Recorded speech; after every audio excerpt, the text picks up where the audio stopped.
দাঁড়ায় এই পড়তে থাকো আলহামদুলিল্লাহি রাব্বিল আলামিন। আরে মালিক সাথে সাথে জবাব দেন, আমার বান্দা আইছে রে হাজিরা দিতে, আমার বান্দা আমার প্রশংসা করতেছে, হামিদানি আব্দি, আমার বান্দা আমার প্রশংসা করতেছে। আমি ডাক দিছি, আমার বান্দা আয়া পড়ছে, দেখ দেখ আমার বান্দা আমার প্রশংসা করতেছে। যেই না আমি আর আপনি পড়ি আর রহমানির রহিম,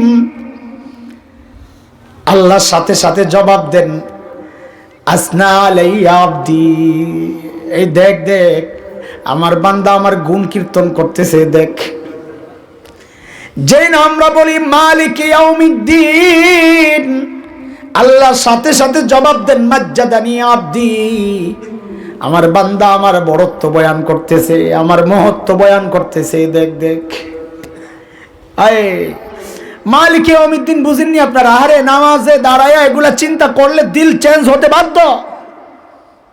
এই জন্যই তো আল্লাহ বলেছেন ইন্নাস সালাতা তানহা আনিল ফাহশাই ওয়াল মুনকার, নিশ্চয়ই নামাজ অশ্লীল কাজ অন্যায় কাজ থেকে বিরত রাখে। আমারও তো রাখে না, আমার নামাজ তো আমাকে অন্যায় কাজ থেকে আটকায় না। আটকাইবো কেমনে? তুমি নামাজ অমনি পড়োনি মিয়া, নামাজ নামাজের মতো না পড়লে আটকাবে কেমনে? এইভাবে চিন্তা করে করে যদি কেউ নামাজ পড়ে, আলহামদুলিল্লাহ রাব্বিল আলামিন পড়েই তো খুশি। আমার মতো মানুষের কথার জবাবও আল্লাহর মতো মহান সত্তা দিতেছেন, চিন্তা করা যায়? আরে আমাদের কাছে অনেকে ফোন দেয়, নাম্বার কোত্থেকে পাইছে হুট করে দেয়া দেয়। তো অনেক সময় হয় কি, ওই সামনে আসে ঠিক আছে অবসর আসি, মেজাজটাও ভালো, হুট করে ধরি, ধরলেই কান্না শুরু করে, হুজুর আপনি এত বড় মানুষ, আমার মতো ছোট মানুষের ফোনটা আপনি ধরছেন, আমার জীবনটা ধন্য। এগুলা কাহুন আমি ভাই কি জন্য করছেন? আমার আর কিছু লাগবো না, আপনার গলা শুনছি আলহামদুলিল্লাহ। চিন্তা করা যায়, একজন মানুষ মানুষের ফোন ধরছে, এত এত খুশি, আর আল্লাহ বলতেছেন বান্দা তুই আলহামদুলিল্লাহ পড়ার সাথে সাথে আমি তোর কল ধরে ফেলাই, দইরাই বলি এই দেখ আমার বান্দা আমার প্রশংসা করছে। এটা কি খুশির খবর না? মজা যদি কেউ বুঝে নামাজের, তার তো দুনিয়ার কোনো খবর থাকার কথা না। মালিক ইয়াউমিদ্দিন কি আজীব এক শব্দ! আর একটু চিন্তা করেন না ওইভাবে। মালিক ইয়াউমিদ্দিন মানে কি একটু বলেন তো, আজকে আপনাকে মালিক ইয়াউমিদ্দিন বুঝাই, চলেন যা করে আল্লাহ বলেন। বিচার দিবসের বলেন, সবাই বলেন, সবাই বলেন মালিক ইয়াউমিদ্দিন মানে কি বলেন, বলেন। বিচার দিবসের মালিক। একটু খেয়াল করেন তো তর্জমা যা করছেন, বিচার দিবসের মালিক কে? আল্লাহ। বিচার করবেন কে? আল্লাহ না আরেকজন? তো আল্লাহ বিচার যদি করেন, আমাদের আদালতে যারা বিচার করে ওনাদেরকে মালিক বলে না বিচারক বলে? বিচারক বলে। সুপ্রিম কোর্টে, হাইকোর্টে, জজ কোর্টে বিচারক। তো আল্লাহ তাআলা নিজেকে বিচারক না বলে মালিক কেন বললেন? আরবিতে কি বিচারকের কোনো শব্দ নাই? হুজুর আছে না? কাজী আছে, হাকিম আছে, এগুলো ব্যবহার হয়। তো এগুলো বাদ দিয়ে আল্লাহ তো বলতে পারতেন আমি বিচার দিবসের হাকিমু ইয়াউমিদ্দিন, হাকিমু, আমি বিচার দিবসের বিচারক। অথচ আল্লাহ কি বললেন? আমি হাকিমু ইয়াউমিদ্দিন না, কি বলতেছেন? খেয়াল করে শোনেন, কি বলতেছেন? মালিকি ইয়াউমিদ্দিন, আমি বিচার দিবসের মালিক। বিচারক না বলে আল্লাহ নিজেকে মালিক কেন বললেন? আরে এগুলো চিন্তা করলেই তো নামাজ শুদ্ধ সুন্দর হয়ে যায়। ওই নামাজ আপনারে গুনাহ থেকে বাঁচায়, ওই নামাজ আপনার দিন দুনিয়া সব উন্নত করে দেয়। আপনি তো ওইভাবে আমি আপনি চিন্তা করতেছি না। কোনদিন চিন্তা করছেন এটা যে আল্লাহ বিচারক না বইলা মালিক কেন বললেন? চিন্তা করেন নাই? মালিক ইয়াউমিদ্দিনের তরজমাই তো চিন্তা করেন নাই। ওই কিয়ামতের মাঠের দৃশ্যই তো আপনার মাথায় আসে নাই। অথচ এটা পড়ার সাথে সাথেই তো ওই দৃশ্য মাথায় আসার কথা, যে ওই ভয়াবহ দিন যেদিন আল্লাহ ছাড়া আমার কোনো উপায় নাই। আল্লাহ বলতেছেন ওই দিন বাঁচতে চাইলে তুই আমারই ধরতে হবে, কারণ ওই দিনের মালিক তো আমি। আল্লাহ বিচারক না বইলা মালিক কেন বললেন একটু বুঝেন। এটা আমাদের জন্য খুশির খবর। আশাবাদী হয়ে যায় আমরা এই সমস্ত কথাগুলা পাইলে, নিরাশ হওয়ার কোনো কারণ নাই। ও ভাই, মালিক আর বিচারকের মধ্যে পার্থক্য আছে। এই টুপিটার মালিক আমি, খেয়াল করতেছেন আপনারা? আচ্ছা, আমি যদি টুপিটারে ফেলাইয়া দিই, কারো কিছু বলার আছে? কেন না? আমি মালিক, তাই না? আমি যদি টুপিটা হুজুরের মাথায় পড়াইয়া হুজুরের লম্বাটা আমি নিয়ে আনি, কারো কিছু বলার আছে? কেন? আমি মালিক।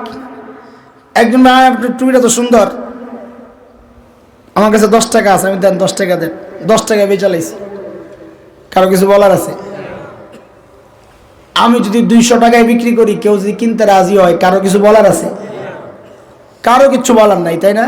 কারণ কি? কারণ কি? আমি মালিক, আমার যা ইচ্ছা আমি তা করব, তুই কে বলার? আদালতে যারা বিচার করেন, বিচারকরা, তারা নিজেদের ইচ্ছে মতো বিচার করেন না সংবিধান অনুযায়ী, নিয়ম অনুযায়ী? কোন বিচারক যদি বলে না আমি সংবিধান মানি না, আমি আদালতের মালিক, আমি ইচ্ছা মতো বিচার করুন, চাকরি থাকবো? বিচারকের চাকরি থাকবে? থাকবে না।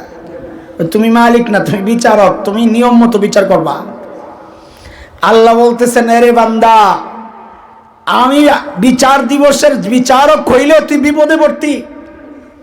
আমি নিয়ম অনুযায়ী বিচার করতাম, তুই নামাজ পড়স নাই, আমি বলতাম যা তুই জাহান্নামে যা। রোজা রাখস নাই, আমি বলতাম যা তুই জাহান্নামে যা। গুনাহ করছস, আমি বলতাম যা তুই জাহান্নামে যা।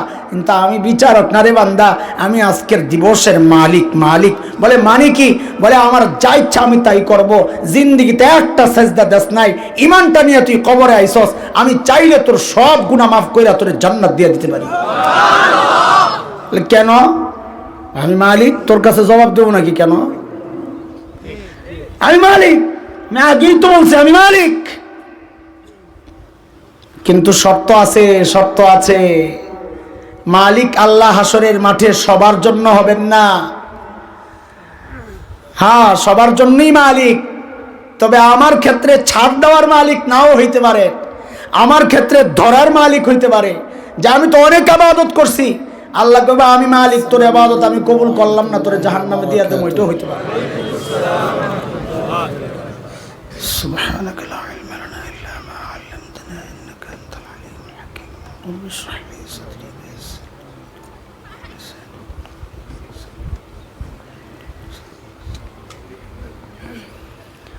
আলহামদুলিল্লাহ, الحمد لله وكفى وسلام على عباده الذين اصطفى. أما بعد فأعوذ بالله من الشيطان الرجيم. بسم الله الرحمن الرحيم.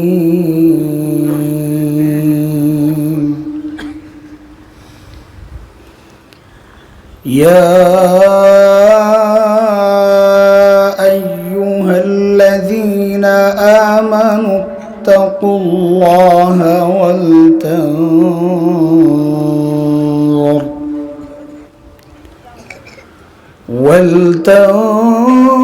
ولتنظر نفس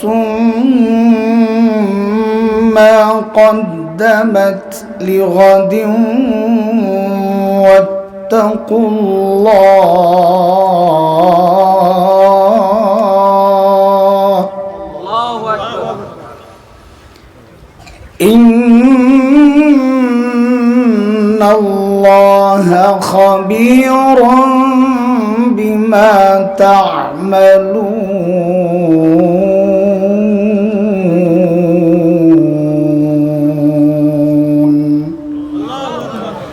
آمنت بالله صدق الله العلي العظيم.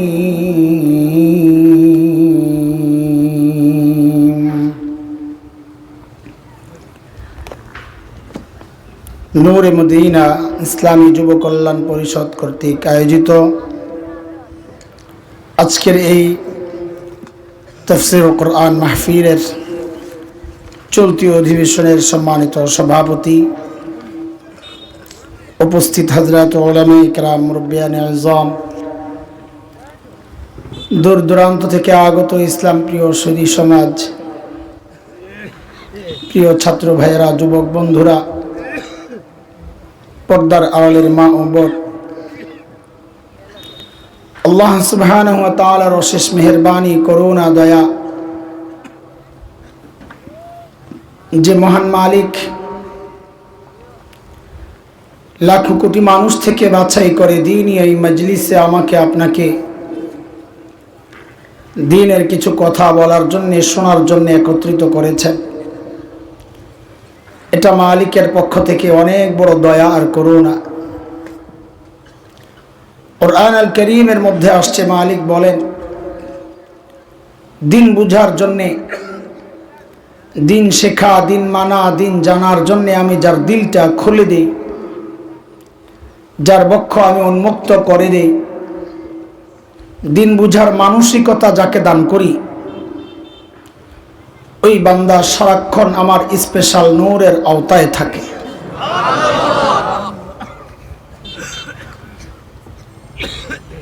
দুর্ভাগ্য তাদের জন্য যাদের দিল শক্ত, দিন বুঝে না, বুঝতেও চায় না, বরং কোন কোন পোড়া কপালের অবস্থা এতটা নাজুক যে আলেমরা চান দিন বুঝাইতে আর পোড়া কপাল চায় খেলতে। আলেমরা বলে ভাই বুঝো, পোড়া কপাল বলে খেলা হবে আসো। কে বুঝাবে ওকে যে দিন খেলার জিনিস না, দিন বুঝার জিনিস। বুঝার জিনিস দিয়া খেলা যায় না, খেলার জিনিস আলাদা, বুঝার জিনিস আলাদা। আল্লাহ তাআলা বলেন এরা স্পষ্ট গোমরাহিতে নিমজ্জিত। সূরা জুমার আয়াত নম্বর 22 রব্বে কারীম এই কথাটা বলেছেন। মালিক বলেন, আফামান শারাহাল্লাহু সাদরাহু লিল ইসলাম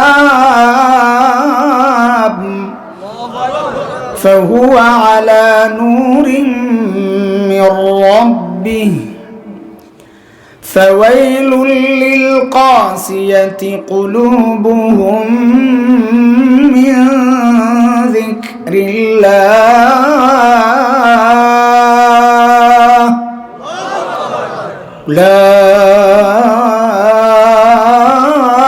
أولئك في ضلال مبين।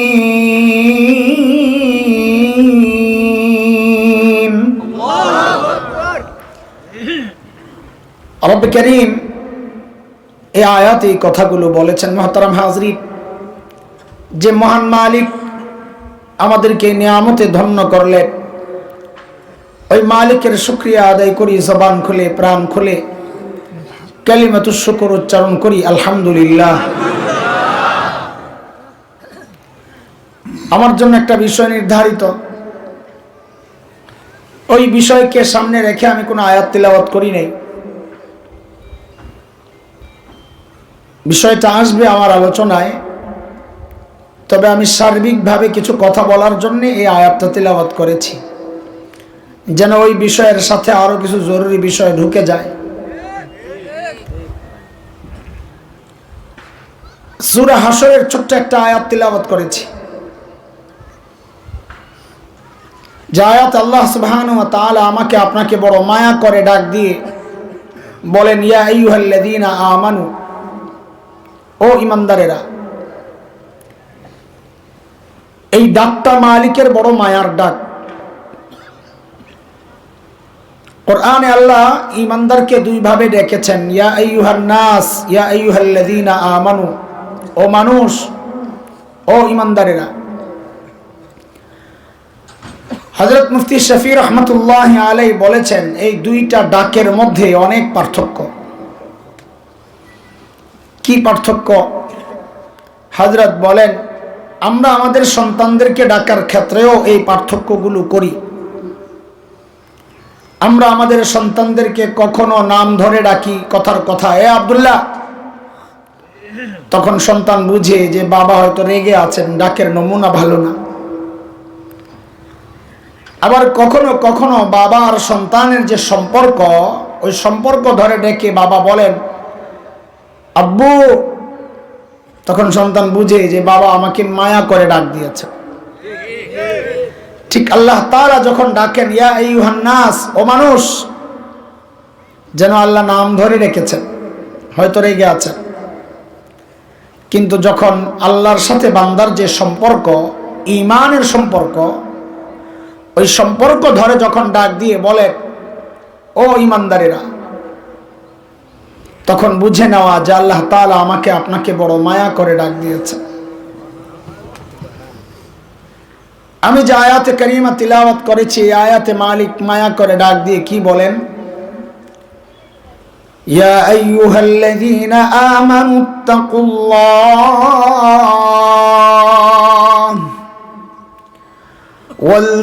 ওয়ালতানজুর নাফসুম মা কদ্দামাত লিগাদিন ওয়াত্তাকুল্লাহ।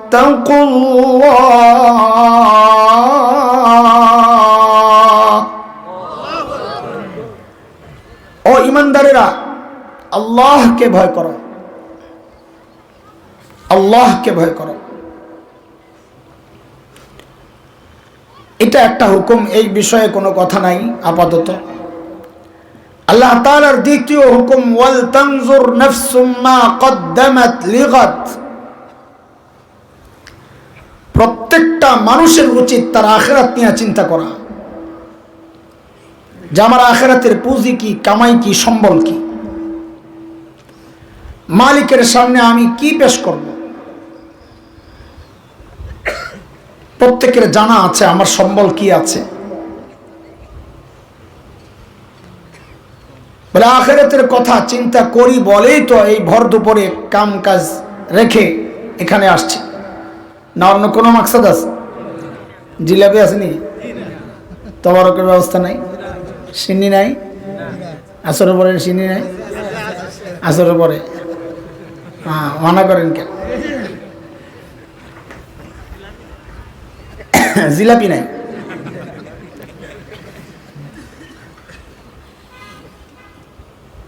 সিন্নির জন্য আসলো তো আসরের পরেই আসতাম, দুপুরে আসতাম না। আসরের পরে কিছু মানুষ আসবে, আর ওনারা সিন্নি খাইতেই আসবে। আমরা সিন্নি খাইতে আসি নাই, আমরা সিন্নি ঘর থেকে খাইয়ে আসছি। আখিরাতের চিন্তাই তো আসছি, কিন্তু দোস্ত আমাদের আখিরাতের চিন্তাগুলো ঠিকঠাক হচ্ছে কিনা, যতটুকু দরকার, যেমনটা দরকার, যথার্থ হচ্ছে কিনা, না ঘাটতি আছে, কেমনি বুঝবো?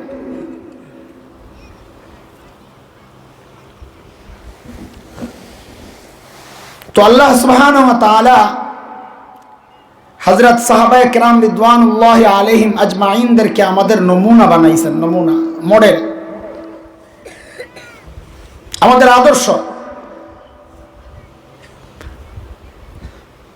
যে তুমি তোমার ঈমানকে সাহাবীদের ঈমানের সাথে মিলায়া দেখো, যদি মিলে তো তোমার ঈমান ঠিক আছে, না মিললে ভেজাল আছে। কার কথা? মালিক বলেন فَإِنْ آمَنُوا بِمِثْلِ مَا آمَنْتُمْ بِهِ فَقَدِ اهْتَدَوْا وَإِنْ تَوَلَّوْا فَإِنَّمَا هُمْ فِي شِقَاقٍ।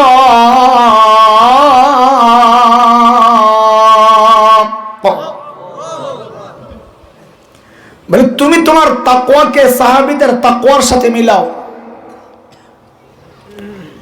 যদি মিলে তো ঠিক আছে। বলে কেন মিলাবো? তো যেন আল্লাহ বলছেন কারণ সাহাবীদের তাকওয়ার পরীক্ষা আমি নিয়েছি, ওই পরীক্ষায় তারা পাস, তোমারটা মিললে তুমিও পাস। কার কথা? মালিক বলেন উলাইকাল্লাযীনা ইমতাহানাল্লাহু কুলুবাহুম লিত্তাকওয়া লাহুম মাগফিরাতুন ওয়া আজরুন আযীম।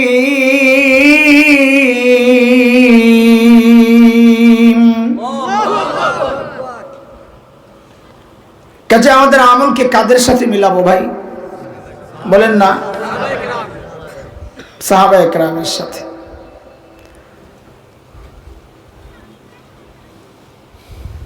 আজানের আগে বহু জায়গায় দুরূদ শরীফ পড়ে, আপনাদের শেওলাই তো নাই আলহামদুলিল্লাহ। আমি বলি আপনি পড়েন, আমি এই ব্যাপারে কিছু বলবো না, খামাকে গন্ডগোল লাগাইতে চাই না। তবে আলেম হিসাবে আমার একটা অনুরোধ, আপনি আপনার এই আমলকে সাহাবীদের আমলের সাথে একটু মিলিয়ে দেখেন। যদি মিলে করেন আমার কি সমস্যা, আমিও করব, আমার দেখান। না মিললে ছেড়ে দেন। দুরূদ শরীফ আপনি বসে পড়বেন না দাঁড়ায়া, আরে ভাই আমি কি বলার, আপনি পারলে শুয়া শুয়া পড়েন, পারলে লাফায়া লাফায়া পড়েন, নাইচা গায়া পড়েন, যেমনি ইচ্ছা এমনি পড়েন। তবে আলেম হিসাবে আপনার পায়ে হাত দুটো রেখে এই অনুরোধটুকু তো করতে পারি যে আপনি আপনার আমলকে সাহাবীদের আমলের সাথে মিলাইয়া দেখেন। মিললে করেন, জিলাপি একটা আমারও দেন, কোনো সমস্যা নাই তো। না মিললে ছেড়ে দেন, হিসাব সোজা। কথা কার? আহা, সূরা তাওবার মধ্যে আল্লাহ আরো স্পষ্ট করে বলেন, والسابقون الأولون من المهاجرين والأنصار والذين اتبعوهم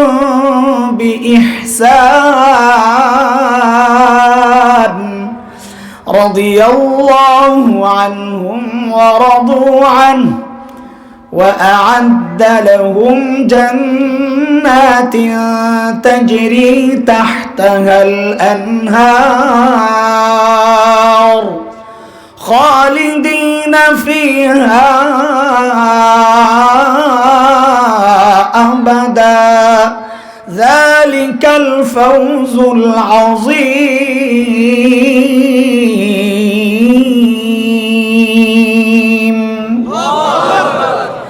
আল্লাহ বলেন সাহাবীরা আমার উপর রাজি ছিল, আমিও তাদের উপর রাজি।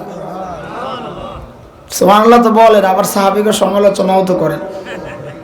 হ্যাঁ, খবরদার খবরদার।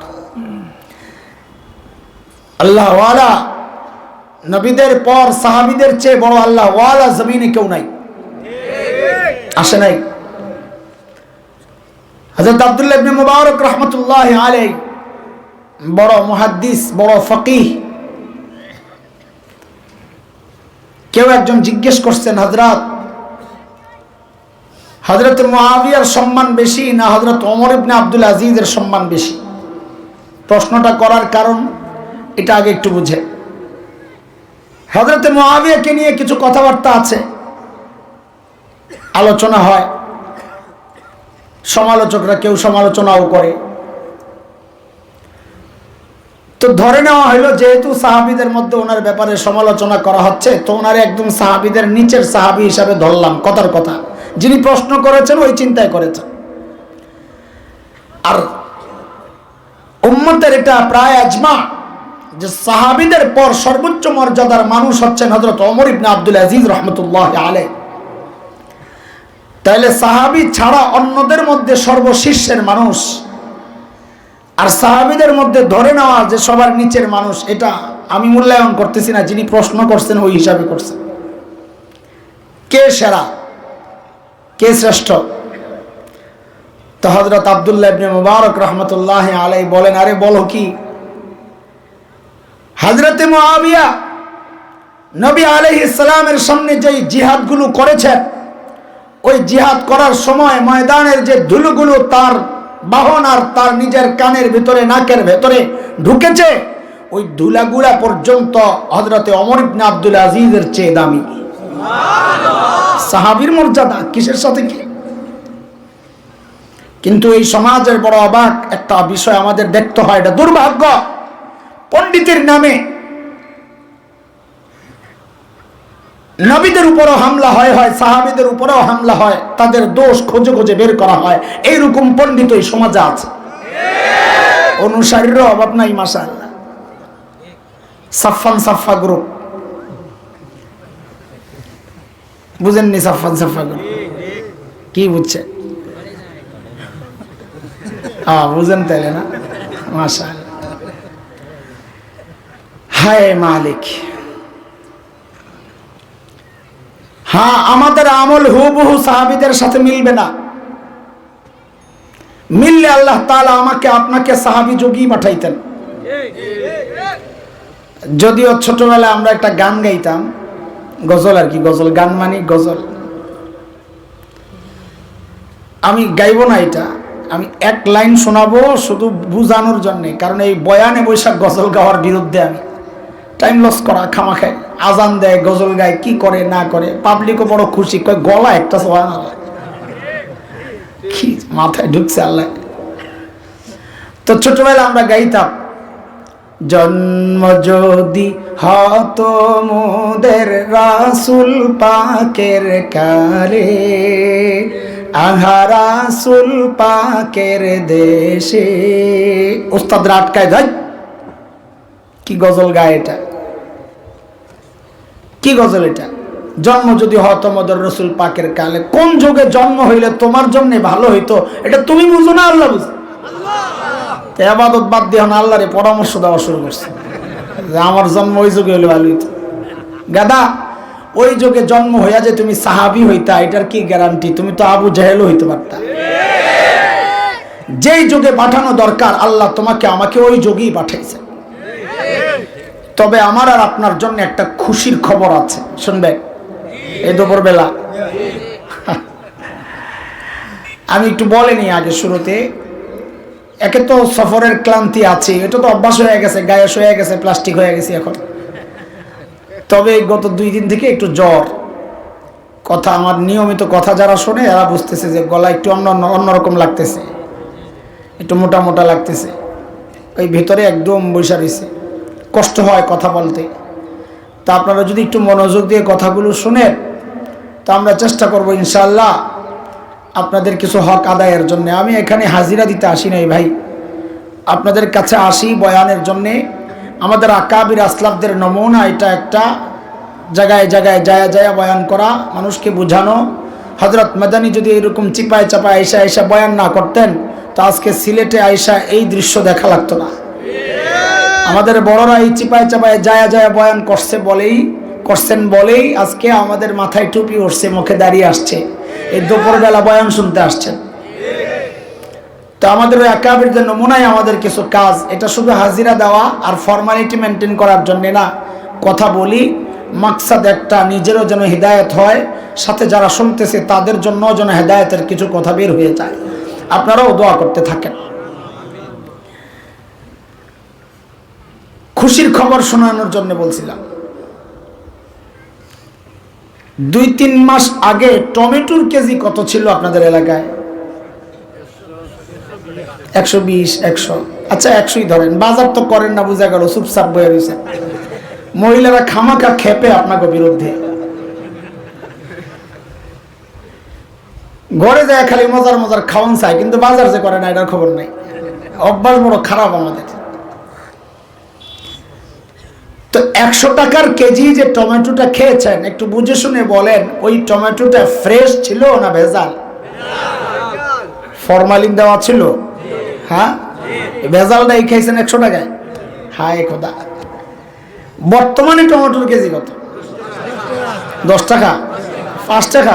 হায় আল্লাহ, মাশাআল্লাহ, খুব চাষ হয় তাই। আচ্ছা, এই 5 টাকার টমেটো যে খান, হয়েছে নি এটা ফ্রেশ না ভেজাল?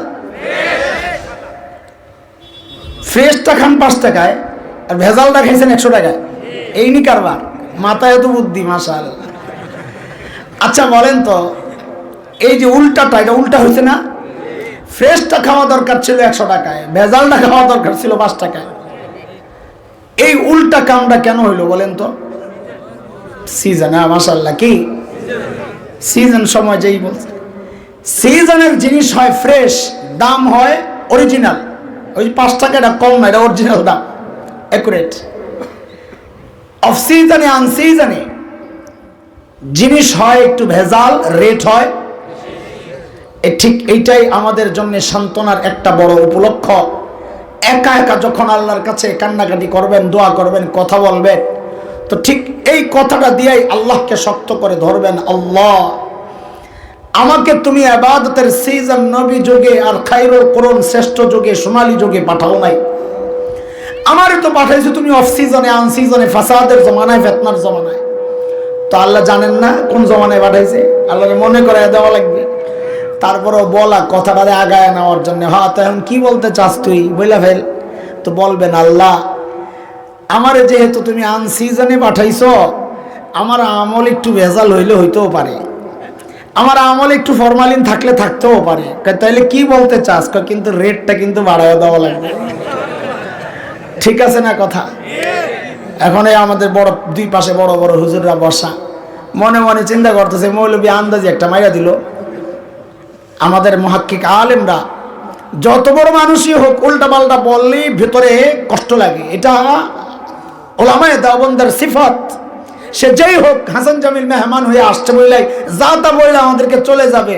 আল্লাহু আকবার। আমাদের বুজুর্গরা ওই চরিত্রের না, যার কারণে সাদ সাহেব এত বড় মানুষ, এত বড় মানুষের পরিবারের সদস্য, এত কোটি কোটি মানুষের অনুসরণীয় ব্যক্তিত্ব হওয়া সত্ত্বেও ভুলগুলো ধরতে বিন্দু মাত্র তারা দ্বিধাবোধ করেন নাই। আমাদের আকাবিরদের এটা একটা বড় চরিত্র, আলহামদুলিল্লাহ। আমার এই কথাটা এটা হাদিস দ্বারা প্রমাণিত, আমি আন্দাজি বলতেছি না, হাদিসে ইঙ্গিত আছে। আল্লাহর হাবিব সাল্লাল্লাহু আলাইহি ওয়াসাল্লাম বলেছেন, মান তামাসসাকা বিসুন্নতি ইনদা ফাসাদি উম্মতি ফালাহু আজরু। বলেন সবাই জোরে। আমি দেখতেছি আলেম কেমন আছে আর কি, এই জন্য জিজ্ঞেস করতেছি। বলেন ফালাহু আজরু। কে জানে এটা কইছে মাঝখানে, ফালাহু আজরু। একটা শুদ্ধ আওয়াজ আসছিল, মনে করছিলাম সঠিকঠাক। হ্যাঁ সাবাস। আমি ডাইরেক্ট বললে অনেকে চিন্তা করতেন যে ভুল বললো কিনা, এত গরমে দিয়ে আয়া বেটায় হাদিসটা মনে উল্টা পাল্টা করে ফেলাইল। এই জন্য আমি এই জায়গায় এসে আটকাইছি। ওই পিছন থেকে শুদ্ধ একজনে বলছে, আলহামদুলিল্লাহ, আল্লাহ শুকর। এখন আমাদের ছেলেরা তাহকিক করে, আমাদের গর্ব এটা। মুফতি আব্দুল মালিক দামাত বারাকাতুহুল আলিয়া সহ অনেক বড় বড় মুহাদ্দিসরা বলেছেন মিআ সহ হাদিসটা দুর্বল, মিআ ছাড়াই হাদিসটা শুদ্ধ সহিহ। এইবার আমারটা শোনেন, তাইলে আর বলবেন না যে ভুল পড়ছে হাদিস।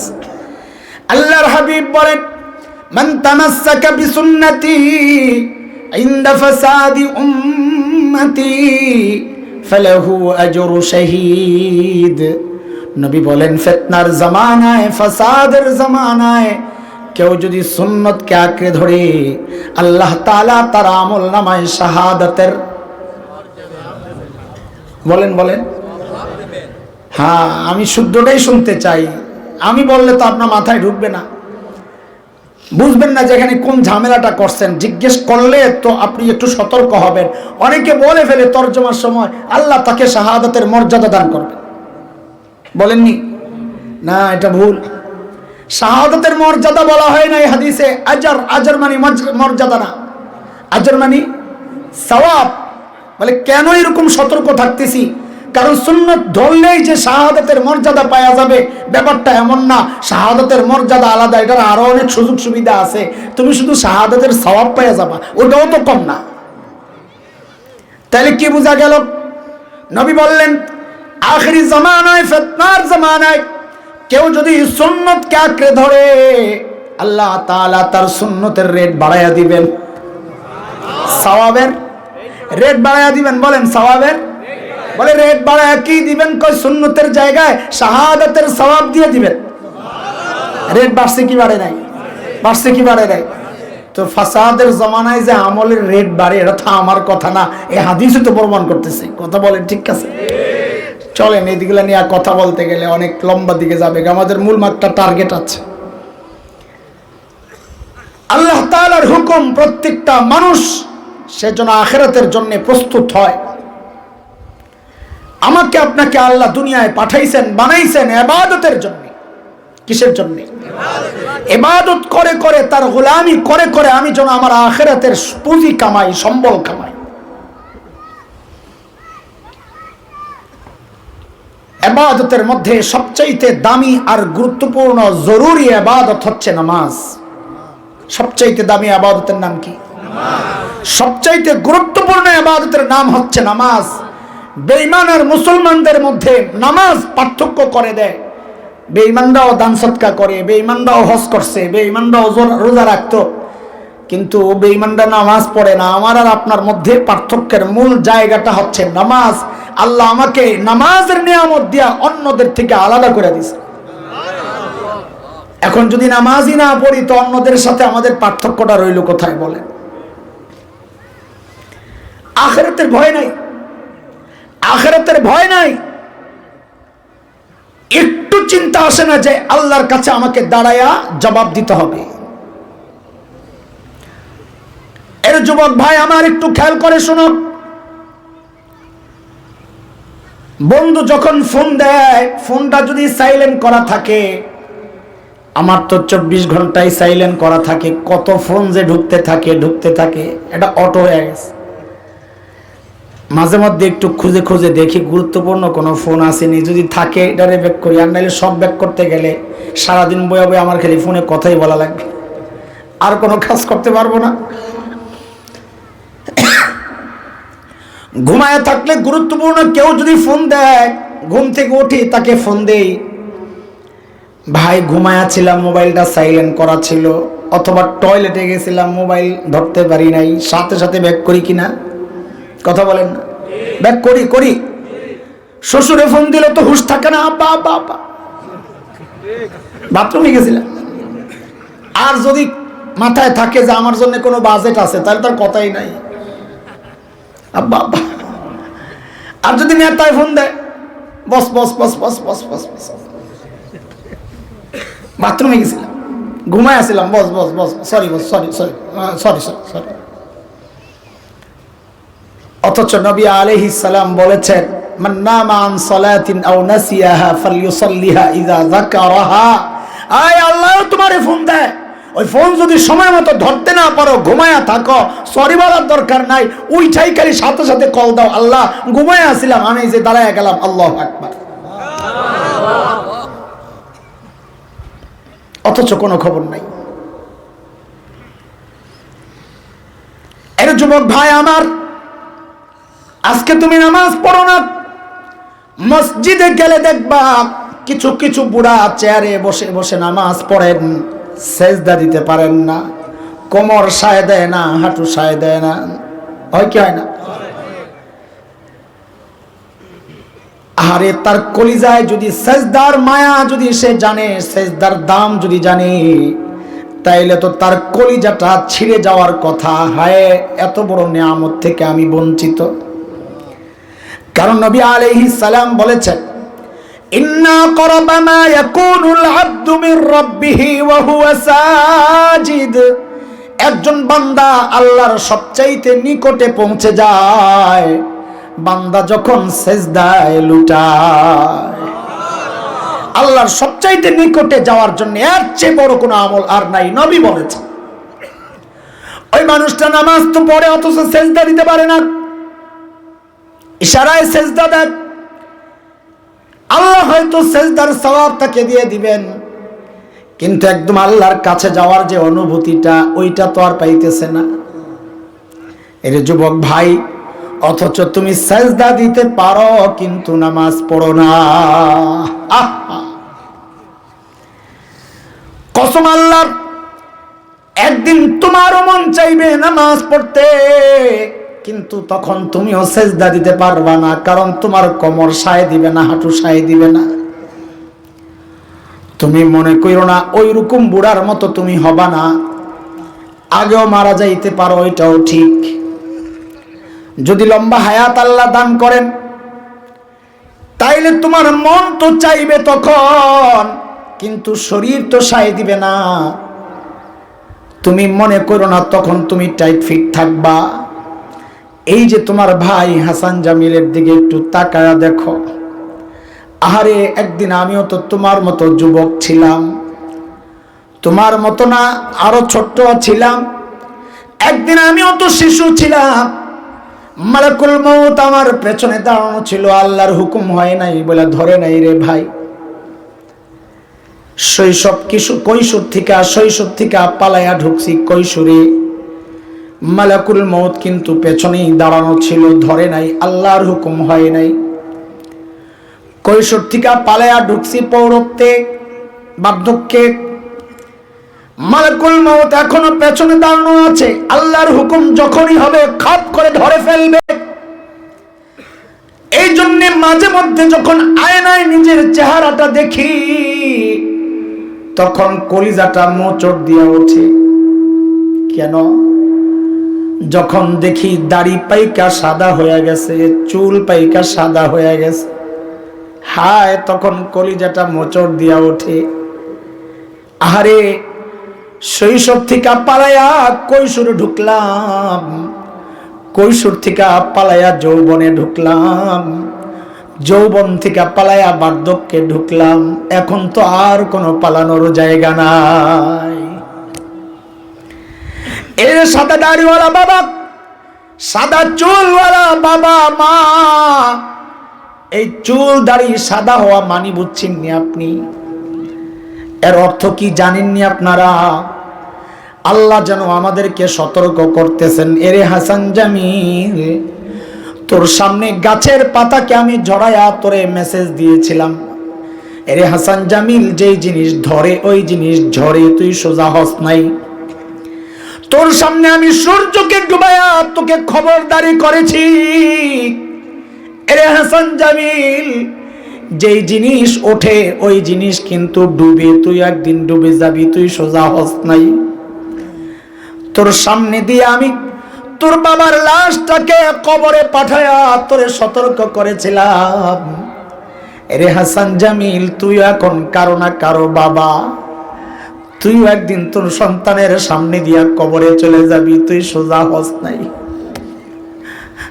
তোর সামনে দিয়া তোর মায়ের লাশটারে আমি কবরে পাঠায়া তোরে সতর্ক করেছি, তুই সোজা হস নাই।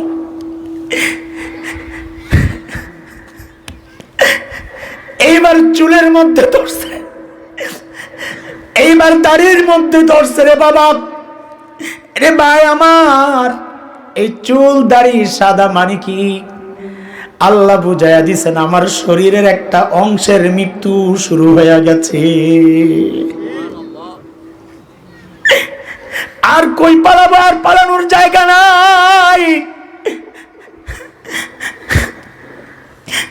যে কোনো মুহূর্তে মালিকের ডাক আসবে, যে কোনো মুহূর্তে মালিকের ডাক আসবে। ওই জন্য মালিক সূরা হাদীদের মধ্যে যেন আমাকে আর তোমাকে ডেকে ডেকে বলতেছেন, আলাম ইয়ানিল্লাযীনা আমানু আন তাখশা কুলুবুহুম লিযিকরিল্লাহ। ও ইমানদারেরা, ও ইমানদারেরা, আল্লাহর ভয়ে বুকটা, দিলটা কেঁপে ওঠার সময় কি তোর হয় নাই? আর কবে হবে রে? আর কবে হবে? আল্লাহ এত মায়া করে ডাকেন মুয়াজ্জিনের মুখ দিয়ে, আয় আয় আয়, সফলতার জন্য তুই কই কই দৌড়াস, আরে রুইন মুক্তির জন্য তুই কই কই দৌড়াস। হাইয়া আলাল ফালাহ,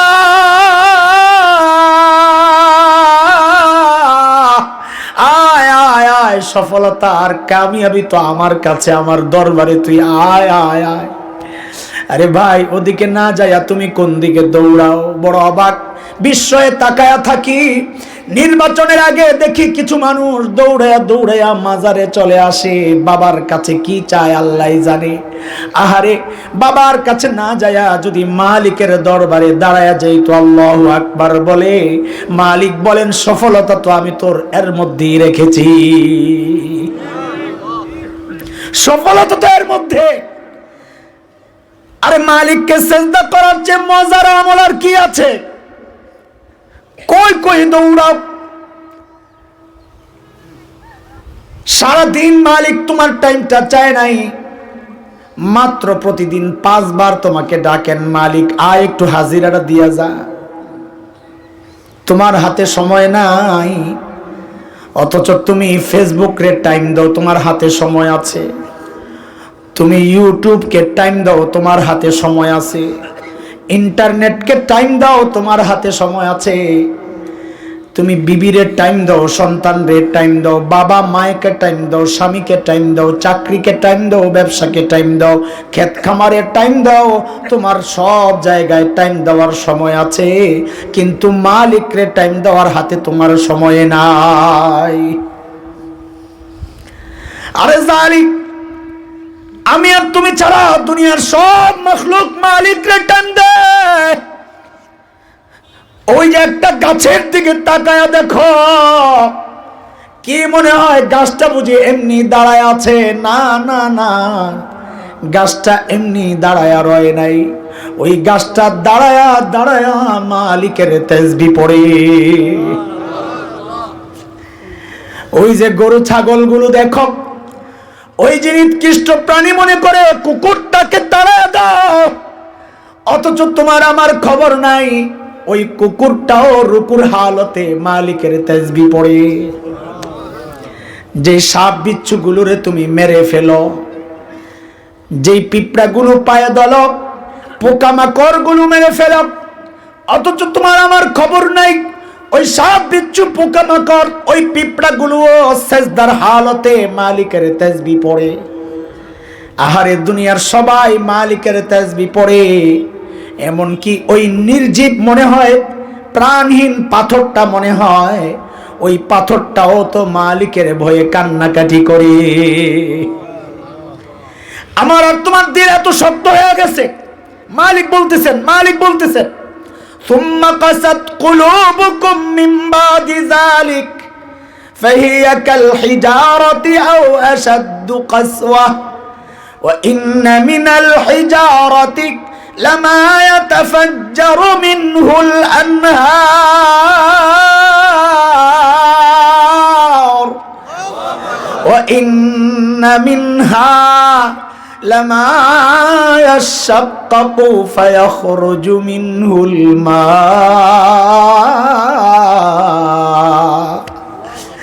وإن منها لما يهبط من خشية الله وما الله بغافل عما تعملون। আল্লাহ বলেন, রে বান্দা, তোর দিলটা তো দেখি ওই পাথরের মতো শক্ত হয়ে গেল রে। কোন কোন ক্ষেত্রে আমার আপনার দিল পাথরের চেয়েও শক্ত। আল্লাহ অভিযোগ দিতেছেন, অভিযোগ আমার আপনার বিরুদ্ধে। তোর দিল তো পাথরের চেয়েও শক্ত। বলে কেন? কারণ ওই পাথরের দিকে তাকায়া দেখো, ওই যে তোমাদের কাছেই তো জাফলং, ঝর্ণার পানিতে যায় আনন্দ উৎসব করো, নাচানাচি গাওয়াগাই করো। হায় রে যুবক, আমার বড় ভয় লাগে। এই পানিগুলো কিসের পানি তুই বুঝোস নি রে ভাই? এই পানিগুলো আল্লাহর একটা সৃষ্টি পাথর, আল্লাহর ভয়ে কাঁদতেছে, আর এই পানিগুলো, কান্নার পানিগুলো গড়ায় গড়া পড়ছে। আমার আর তোমার চোখ দিয়া তো পানি বের হয় না, দিল তো শক্ত হয়ে গেছে। আল্লাহ বলেন, কোন কোন পাথর তো এমন আছে চোখ দিয়া পানি তো বের হয় না, কিন্তু ওই পাথরটারে ফাটায়া দেখ, ভিতরেও পানি পাওয়া যায়, ভিতরে ভিতরে কান্না করে।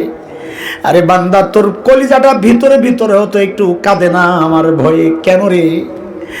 কোন কোন পাথর তেমন পাওয়া যায়। ও ইন্না মিনহা লামা ইয়াহবিতু মিন খাশিয়াতিল্লাহ, কোন কোন পাথর তো এমন পাওয়া যায় আল্লাহর ভয়ে কাঁপতে কাঁপতে নিচে গড়ায়া পড়ে। অথচ আমার আর তোমার মধ্যে কোনো পরিবর্তন নাই, কোনো ভয় নাই, ডর নাই। আল্লাহ জিজ্ঞেস করতেছেন, তুই কি মনে করছস আমি বুঝি তোর সম্পর্কে কিচ্ছু জানি না? এইটা মনে করস নাকি? না না না না, আমাল্লাহু বিগাফিলিন আম্মা তা'মালুন।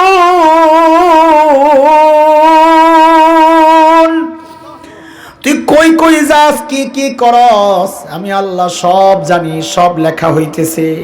সব কি হইতেছে বলেন না? সব সব নামাজ পড়ি না যে এই টাইমটাও লেখা হইতেছে, নামাজ পড়লেও লেখা হইতেছে, ছোট্ট ছোট্ট আমলগুলো আল্লাহ বলেন ওয়া ইন কানা মিসকালা হাববাতিন মিন খারদাল আতাইনা বিহা, আমল যদি সরষা পরিমাণ দানাও হয় ওইটা নেকি হইলো আমি আনাবো, ওইটা গুনাহ হইলো আমি আমল নামায় ওঠাবো, ছাড়বো না একটাও। এই জন্য কোরআনে সূরা কাহফের মধ্যে আসছে আমল নামা যখন সামনে পেশ করা হবে, ওয়াদিয়াল কিতাব, আমল নামা যখন সামনে পেশ করা হবে দেখাই তো বান্দা দিবে চিৎকার, দেখাই তো দিবে চিৎকার। কি বলবে? মালি হাদাল কিতাব লা ইউগাদিরু সগীরাতান ওয়ালা কাবীরাতান ইল্লা আহসাহা। এটা কেমন আমল নামা? আমার একটা ছোট গুনাহও ছোট নাই, একটা বড় গুনাহ ছোট নাই, যা করছি সব দিকে লেখা হয়ে গেছে। আমল নামাজ যদি গুনাহটা ভারী হয়ে যায় তাইলে তো বলবে বাম হাতটা পাত, তোর আমল নামা গ্রহণ কর, বাম হাতটা দেখ। বলে দেন, বলে এমনে না, পিছন দিয়ে আনি আর কলিজাটা ছিদ্র কইরা তারপর বাম হাতটা বাইর কর। বাম হাত দেওয়ার সাথে সাথে আমল নামা যখন বাম হাতে আসবে তখন চিৎকার দিয়ে দিয়ে বলবে ইয়া লাইতানি লাম উতা কিতাবিয়া, আয় আমল নামা যদি আমার না দাও হইতো, ওয়ালাম আদরি মা হিসাবিয়া, আমি জানি না আমার হিসাব কি হবে, আমার বিচার কি হবে, ফয়সালা কি হবে। দুনিয়ায় টাকা পয়সা ছিল, বিচার পাল্টাইতাম, মাগনানি মালিয়া, আজকে আমার মাল আমারে বাঁচাইতে পারে নাই, হালাকানি সুলতানিয়া, দুনিয়ায় ক্ষমতা ছিল বিচার পাল্টাইতাম, আজকে আমার ক্ষমতাও শেষ হয়ে গেছে, এখন আমি করব কি? আওয়াজ আসবে এখন আর করার কিচ্ছু নাই। যখন সুযোগ ছিল আমি কতবার মুয়াজ্জিনরে দিয়া ডাকাইছিলাম, আয় আয় আয় আমার দরবারে আয়, একটু হাজিরা দিয়া যা, আমল নামার একটু ভারী বানায়া যা, তখন তো শোনো নাই।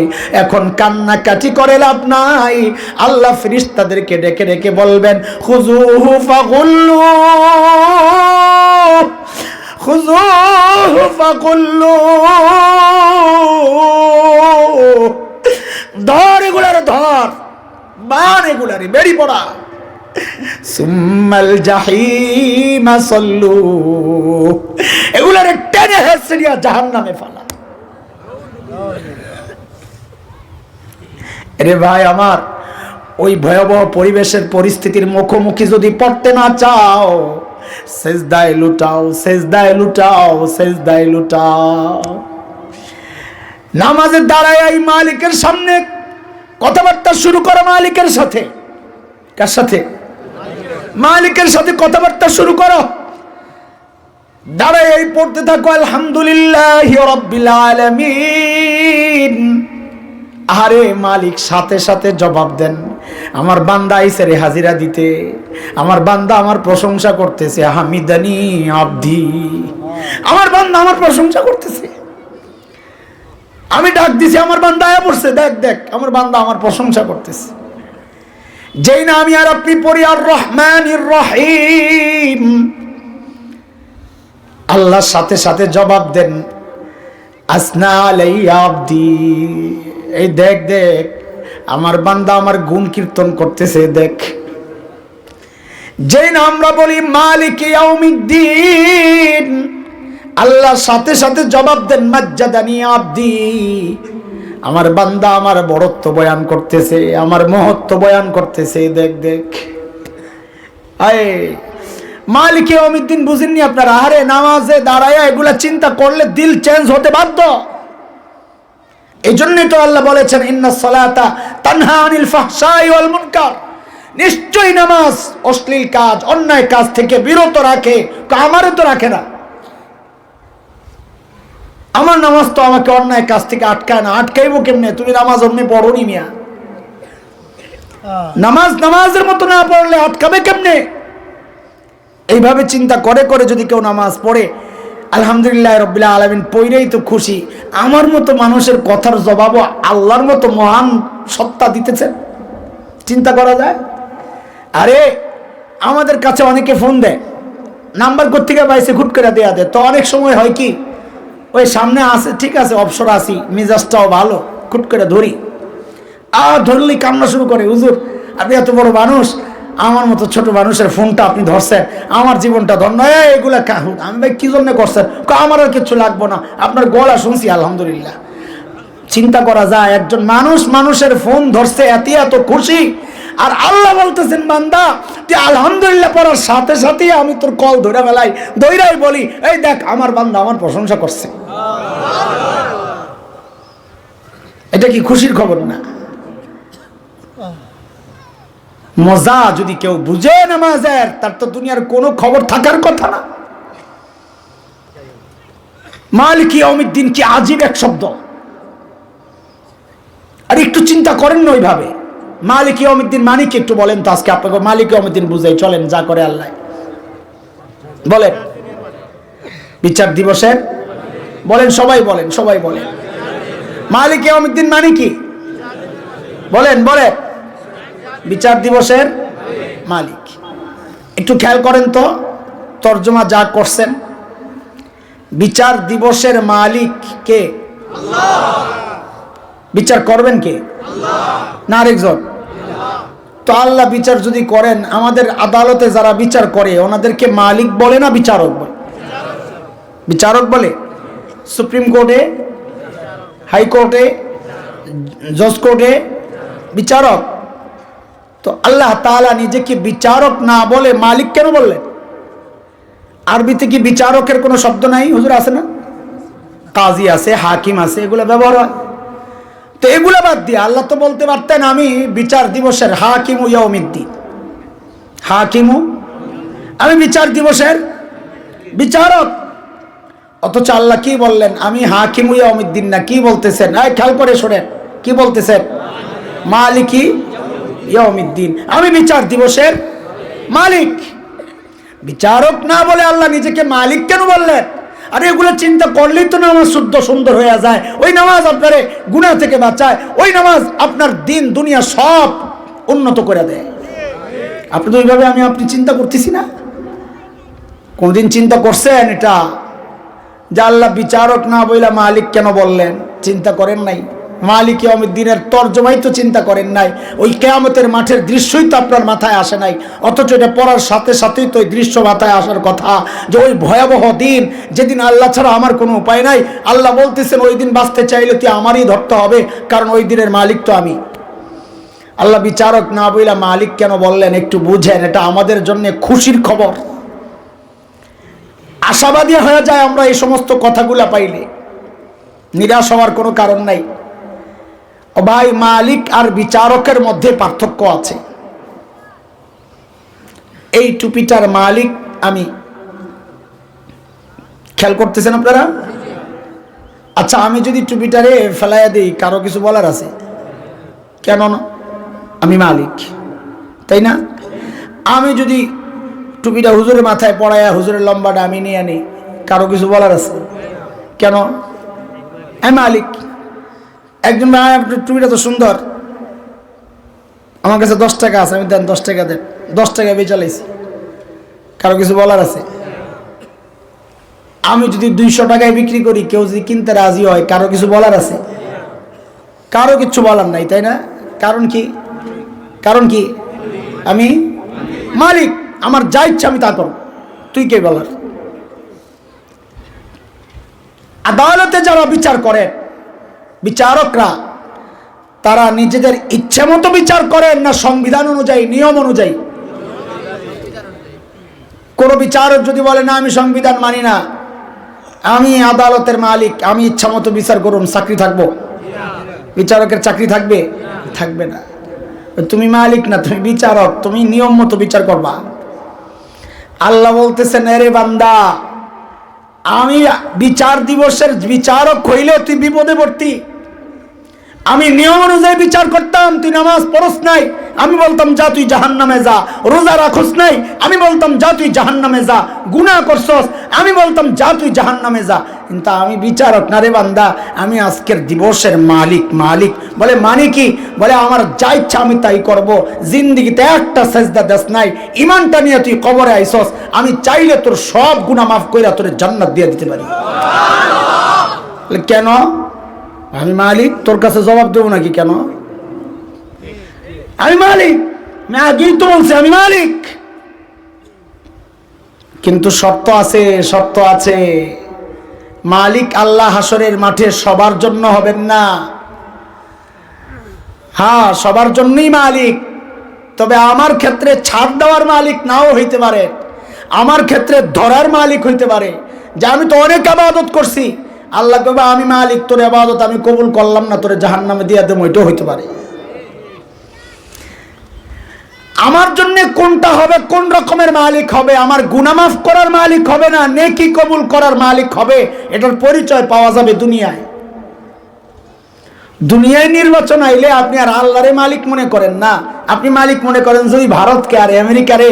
আর মাঝে মধ্যে টুপি টাপি লাগায় হাসান বসরি সাইজা শাহজালালের মাজারে আইসা নির্বাচনের সময় ভোট চান আর ক্ষমতা চান। আল্লাহ কয় তুই মালিক, তোরে শাহজালালরে মনে করলি না, তা হাসরের মাঠে দেখা হবে। সেদিন আল্লাহ বলবেন লিমানিল মুলকুল ইয়াউম লিল্লাহিল ওয়াহিদিল কাহ্হার।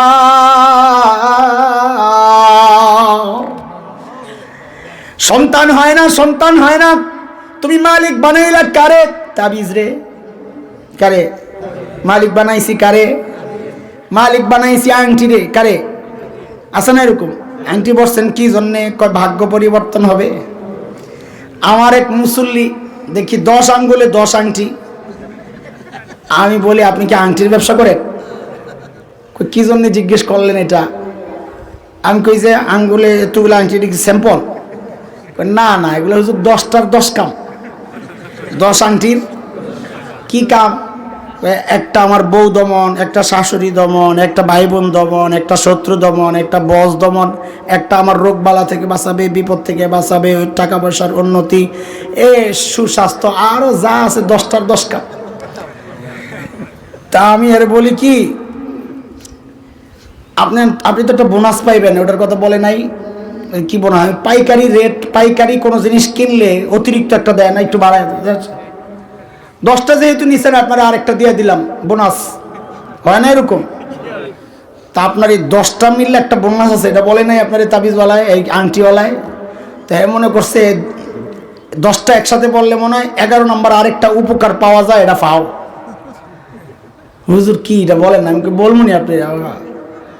আমি কই 10টায় মিললে আপনার জন্য একটা কাজ, সম্মিলিতভাবে একটা কাজ করে, এটা অনেক দামি কাজ। বলে কি দামি? আমি কই সেটা হইলো ওইটা আপনার ইমানদারে খায়। 10টার মিললা কাজ কি? ইমান খাওয়া। আরে বলেন না, 10টা মিলে কাজ কি? ইমান খাওয়া। হাসরের মাঠে আল্লাহ বলবেন তোর ভাগ্য পরিবর্তনের মালিক তুই আংটিরে বানাইছস, তুই ক্ষমতায় যাওয়ার মালিক তুই আংটিরে বানাইছস, তোর বাচ্চার মালিক তুই আংটিরে বানাইছস, অথচ সব কিছুর মালিক ছিলাম। আজকে তুই যা, কার কাছে যাবি? যা, লিমানিল মুলকুল ইয়াউম লিল্লাহিল ওয়াহিদিল কাহ্হার। দেখে আজকে কে তোরে ক্ষমতায় বসায়, দেখে আজকে কে তোরে খাওন দেয়, দেখে আজকে কে তোরে মুক্তি দেয়। জান, আজকে আমি আর কাউরে সুযোগ দিব না। দুনিয়ায় সুযোগ দিয়েছিলাম, একটু ছাড় দিয়েছিলাম, আজকে কোনো ছাড় নাই। লিল্লাহিল ওয়াহিদিল কাহ্হার। আজকে সব মহাপরাক্রমশালী আল্লাহর জন্য। বিপদে পড়ে যাব, বিপদে পড়ে যাব। এই জন্য দোস্ত, নামাজে দাঁড়ায় যখন পড়বো মালিকে ইয়াউমিদ্দিন, মনে মনে আশাবাদী হব, আল্লাহ গুনাহ তো আমি করি, কিন্তু তুমি যেহেতু মালিকে ইয়াউমিদ্দিন, আল্লাহ তুমি চাইলেই তো আমার সব গুনাহ মাফ করে আমার জান্নাত দিয়ে দিতে পারো। নামাজে দাঁড়ায়া, নামাজই তো পড়ি না, তো এই চিন্তা আসবে কোত্থেকে? নামাজই তো পড়ি না, নামাজ পড়ার পরে তো আমার কাজ হয় না, সেখানে আমি নামাজই পড়ি না, তো কাজ হইব কোত্থেকে? হ্যাঁ, এরপর আমি কি পড়ি? মালিক ইয়াউমিদ্দিনের পরে কি পড়ি? ইয়াকা নাবুদু ওয়া ইয়াকা নাস্তাঈন। আল্লাহ আমি তো আপনারই ইবাদত করি, সাহায্য কেবল আপনার কাছেই চাই। আল্লাহ সাথে সাথে জবাব দেন, হাযা বাইনি ওয়া বাইনা আবদি, ওরে বান্দা এটা তোর আর আমার একান্ত ব্যাপার। তুই জানোস তুই কার লাগি ইবাদত করস, মানুষকে দেখানোর জন্য দান করস না আমারে খুশি করার জন্য দান করস, মানুষকে দেখানোর জন্য নামাজ পড়স না আমাকে রাজি করার জন্য নামাজ পড়স, এটা তুইও জানোস আমিও জানি। এটা আমার আর তোর ভেতরের স্পেশাল একান্ত ব্যাপার, এটা হাসরের মাঠে প্রকাশ পাবে। হাযা বাইনি ওয়া বাইনা আবদি। এরপর আমি আর আপনি যখন পড়ি ইহদিনাস সিরাতাল মুস্তাকিম সিরাতাল্লাযীনা আন'আমতা আলাইহিম গায়রিল মাগদুবি আলাইহিম ওয়ালাদ-দাল্লিন, আল্লাহ আমারে জান্নাতের রাস্তা দেখায়া দাও। সিরাতে মুস্তাকিম মানে সরল পথ। আমি বললাম সহজে এই ব্যাখ্যায় যাব না, আমি আপনাদেরকে বললাম জান্নাতের রাস্তা। আল্লাহ আমাদেরকে জান্নাতের রাস্তা দেখায়া দাও, ইহুদি নাসারার রাস্তা না, পথভ্রষ্টদের রাস্তা না, যারা তোমার দ্বারা অভিশপ্ত তাদের রাস্তা না, আল্লাহ নবী সিদ্দিকদের রাস্তা, শুহাদাদের রাস্তা আমাকে দেখায়া দাও। আমি আর আপনি চাওয়া দেরি, আল্লাহ জবাব দিতে দেরি নাই, আল্লাহ সাথে সাথে জবাব দেন। ওয়ালি আব্দি মা সাআলা, আমার বান্দা যা চাইলো আমিও মঞ্জুর করে দিলাম। যাও। তাইলে জান্নাতে যেতে চাই কি চাই না? তো জান্নাতের রাস্তা তো নামাজের মধ্যে। আমি নামাজে দোয়া করব, আল্লাহ কবুলের ওয়াদা করেছে। তো নামাজই পড়ি না, জান্নাতে যাব কেমনে? জান্নাতে ঢোকার জন্য এগুলা সোপান। এমন একটা গুরুত্বপূর্ণ আমলকে আমি ছাড়ছি কোন রকমের চিন্তা ছাড়া, কোন রকমের জরুরত ছাড়া, শুধুমাত্র অলসতা, শুধুমাত্র অলসতার কিচ্ছু না।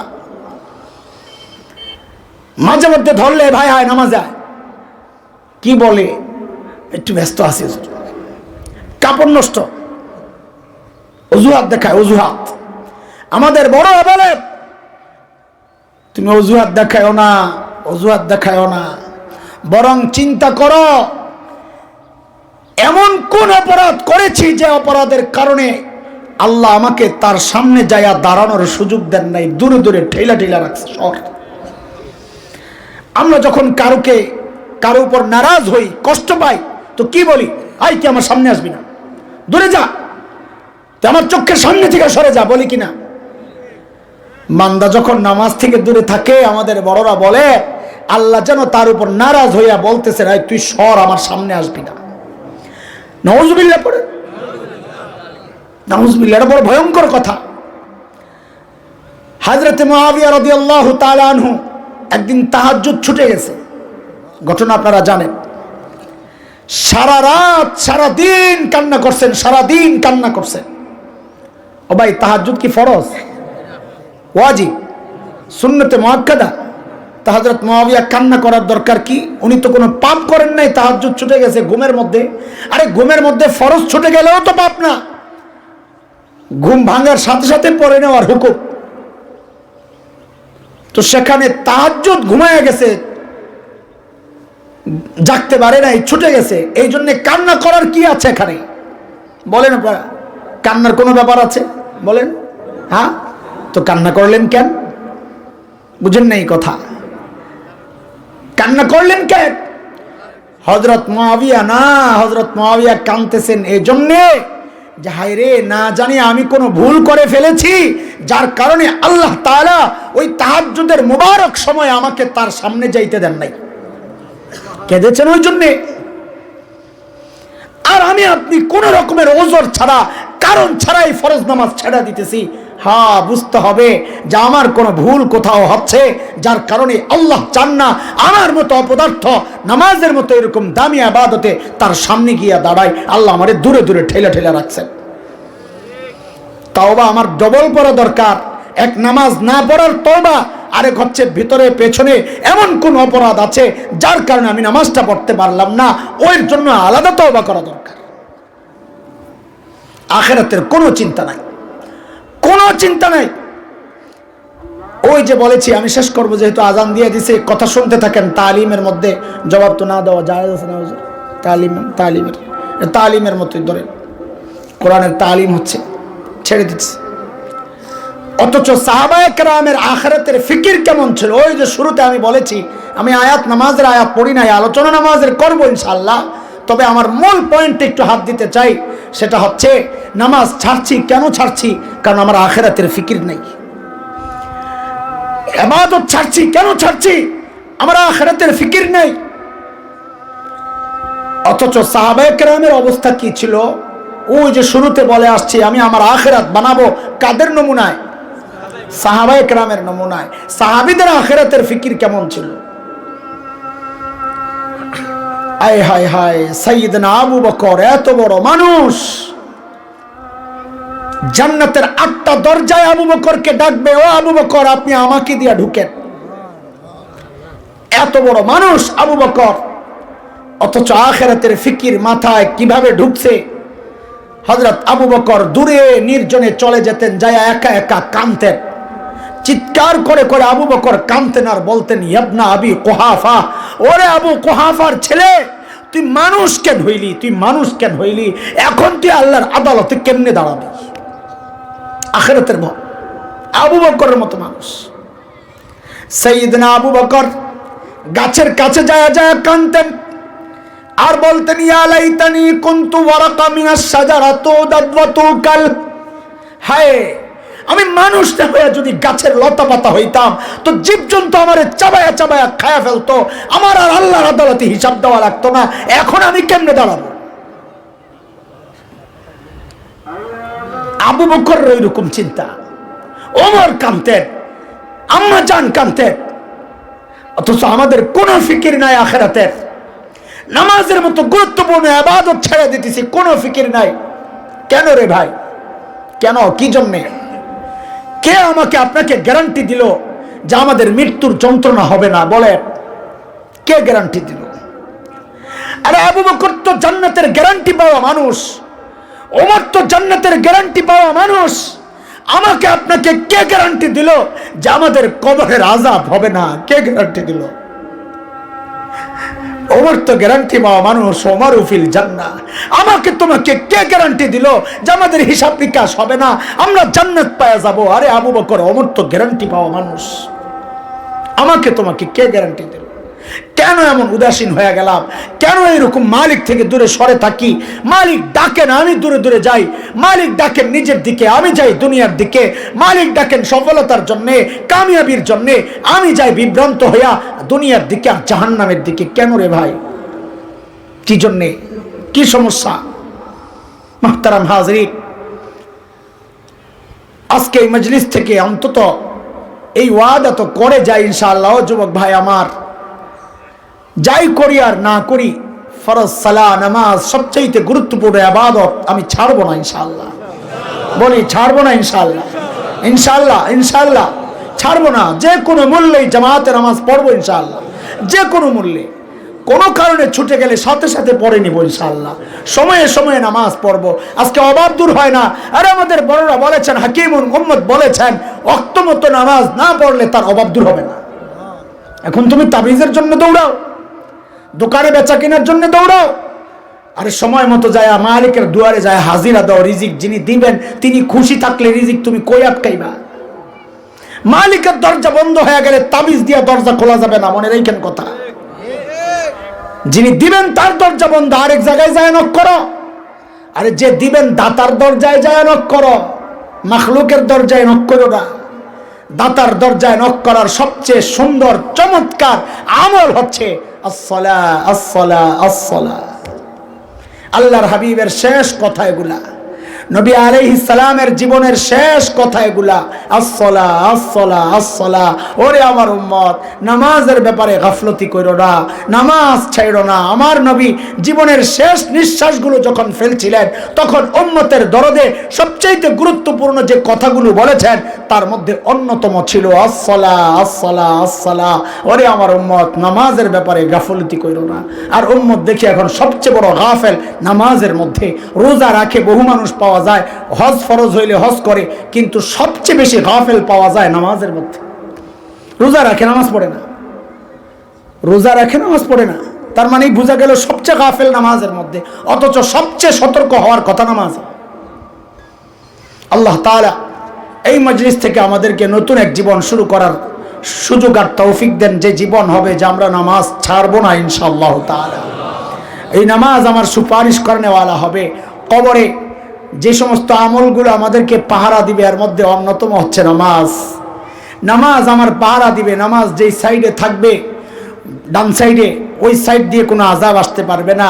রোজা থাকবে বাম সাইডে, ওই সাইড থেকে কোনো আযাব আসতে পারবে না।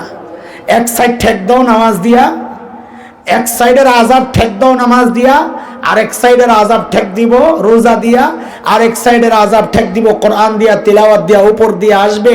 আর অন্য সাইড যেগুলো আছে সব আমার অন্যান্য আমল, সাদাকা, তাসবিহ, তাহলিল এগুলোও ঠেক দিবে। অন্তত নামাজ একটা সাইড তো আগে কন্ট্রোল করো, কোরআন মানো। নামাজের মধ্যে তিলাওয়াতও আছে, তো কোরআনও উপরে এসে যাবে, তো আরেক সাইড ঠিক হয়ে গেল। নামাজের দ্বারাই দুই সাইড ঠিক হয়ে গেল।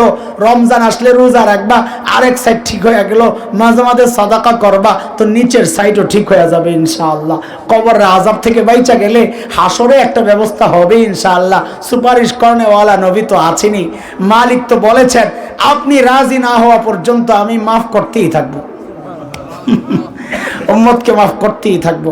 আল্লাহ তাআলা আমাদের সবাইকে ইবাদতের সবচাইতে গুরুত্বপূর্ণ বিষয় নামাজের প্রতি দায়িত্বশীল হওয়ার তৌফিক দান করেন, আমিন। ওয়া আখিরু দাওয়ানা আলহামদুলিল্লাহি রাব্বিল আলামিন। আসসালামু আলাইকুম ওয়া রাহমাতুল্লাহি ওয়া বারাকাতুহু। مجيد اللهم بارك على محمد وعلى آل محمد كما باركت على إبراهيم وعلى آل إبراهيم إنك حميد مجيد اللهم صل على سيدنا محمد وعلى آل محمد كما صليت على إبراهيم وعلى آل إبراهيم إنك حميد مجيد اللهم آمين اللهم صل على سيدنا محمد عبدك ورسولك وصل على المؤمنين والمؤمنات والمسلمين والمسلمات ربنا ظلمنا أنفسنا وإن لم تغفر لنا وترحمنا لنكونن من الخاسرين ربنا